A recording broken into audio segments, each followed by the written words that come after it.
భారతదేశంలో కాంగ్రెస్ పార్టీని ఓడగొట్టే సత్తా ఎవ్వరికి లేదు నాకు తెలిసి. ఇది ఎందుకు చెప్తున్నా ఈ వీడియో మొత్తం విన్నాక మీరే అర్థం చేసుకోరు. లేదు ఆన్సర్ కూడా ఫస్ట్ చెప్తా పట్టరాదునిగా. ఈ భారతదేశంలో కాంగ్రెస్ పార్టీని ఓడగొట్టే దమ్ము ధైర్యం ఎవరికి లేదు. ఒకరికి ఉన్నది. కాంగ్రెస్ పార్టీని 4 రూపాయలు లేకుండా చేసేది ఒకరికి ఉంది. ఆ ఒక్క రోజు అంటే ఈ కాంగ్రెస్ పార్టీ వాళ్ళే. నిజంగా కూడా ఈ కాంగ్రెస్ పార్టీని ఓడగొడతారు వాళ్ళు లేరు, కానీ మళ్ళీ ఈ కాంగ్రెస్ వాళ్ళు మాత్రం ఓడగొడతారు దాన్ని. ఎందుకంటే ఐక్యత లేక. గతి లేని సంసారం చేయొచ్చు కానీ శృతి లేని సంసారం చేయలేమని శాస్త్రం ఉంటుంది కదా. నిజంగా కూడా ఏం గతి లేకున్నా కానీ ఎట్నాలు చేసి నలుగురు కలిసి సరే ఉప్పునిపకాయ ఒకడ లేకపోతే పప్పులు ఒకడ బియ్యం ఒకడ తెచ్చుకొని తినొచ్చు. కానీ శృతి లేదనుకో నీకు అన్ని ఉన్నా కానీ చేయలేము. ఎందుకు చెప్తున్నా ఈ ముచ్చట అంటే మంత్రులంట మొత్తం ఎమ్మెల్యేలు మొత్తం అసలు ఉత్తనే ఇట్లా గడిపేసలకు తీసి పడేస్తున్నట్ట. మేము మీకంటే పెద్దోళ్ళం, మీరు ఎమ్మెల్యేలు, మీరు ఏందా, మీరెంత, మీ కథ ఎంత గట్టనా అంటే మంత్రి నువ్వు గెలిస్తేనే మంత్రి అయినవా? ఎమ్మెల్యే గెలిచినాకనే కదా మంత్రి అయింది. ఏ మంత్రి అయినా చిన్న పనికి కూడా మంత్రులే చేయాలంటే మరి ఎమ్మెల్యేలు ఏం పనుకున్నట్టు. అందుకోసమనే ఎమ్మెల్యేలు అంతా కలిసిరంట. నిన్నలో ఇవాళనో కలిసి ఎమ్మెల్యేలు అంతా కలిసి సంఘం పెడుతురంట. ఏం సంఘం పెడుతురు మరి? వాళ్ళకు కూడా అన్యాయం జరుగుతుంది కాబట్టి మరి వాళ్ళు కూడా సంఘం పెట్టుకుంటారు. మరి ఏం చేయాలి మరి చెప్పు. ఈ మంత్రులు ఏం పని చెప్పినా కానీ నువ్వు ఫలాని కాడ ఓ పని జరిగిందంటే ఎమ్మెల్యే అన్నప్పుడు గా మాత్రం ఉండదా? ఆయన చేపించుకొని పోయేసరికలే ఏం సంగతి నువ్వు జోరకపోతున్నావాడ నన్ను కాకుంటావు అంటే ఈ గిసోటి కథలో పడితే మరి ముందర పడుతుంది ఆ పార్టీ. ఆయననే అన్నారు గెలిచినాకనే అన్నారు ఈ కాంగ్రెస్ పార్టీ 5 ఏళ్ళు ఉండదో పాడ ఇళ్ళనే ఎనికిత్తలు వాడు ముందర పోతా ఉంటాడు, వెనక గుంచుతా ఉంటున్నాడు, వాడు ముందర పోతా ఉంటాడు, వెనక గుంచుతా ఉంటున్నాడు. గదే పని అవుతుందిగా ఇప్పుడు కూడా. ఇంకా ఈ ఉమ్మడి నల్గొండ జిల్లాకి వెళ్ళి ఇంకో ఎమ్మెల్యే పోయినట్టు ఇవాళ మీటింగ్ సంఘం పెడతానుకు.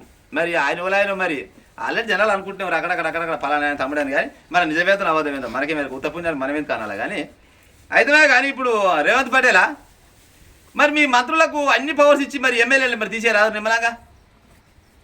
మంత్రులకు అన్ని పవర్లు మీరే ఇచ్చేది, ఎమ్మెల్యేలు ఏం లేదు.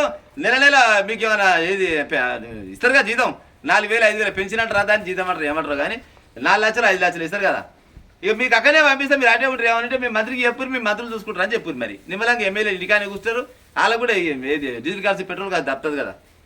గిట్లా ఉంటుంది. అయితే ఏ పని అన్నా చేద్దామంటే దేనికి చేసినా మంత్రులు మీరే ముందర ఉంటే ఎమ్మెల్యేలు ఏం పనుకున్నట్టు చెప్పురు. ఇక రాష్ట్రం మొత్తంలో ఏమనుకుంటారు అంటే ఈ ప్రభుత్వం గిట్నే కొట్లాడుకుంటే నిజంగా కూడా గెలిచిన దాని నుంచి ఇప్పటిదాకా అన్నకు పడితే తమిళ పడదా, అన్నకు పడదా, అలిద్దరు పడితే ఇంకోరు పడదా. ఒక్కొక్క ఇంట్లో 2-3 పదవులు ఇచ్చి కూడా చెప్తుంది. ఎట్ట పడవుతారు చెప్పురి. గత ప్రభుత్వం మీద ఇసుకి చెంది విరక్తి చెంది కోపంతో కాంగ్రెస్ ప్రభుత్వాన్ని గెలిపించారు. నిజంగా మీరు కొన్ని గ్యారెంటీలు ఇచ్చారు, 6 గ్యారెంటీలు కదా.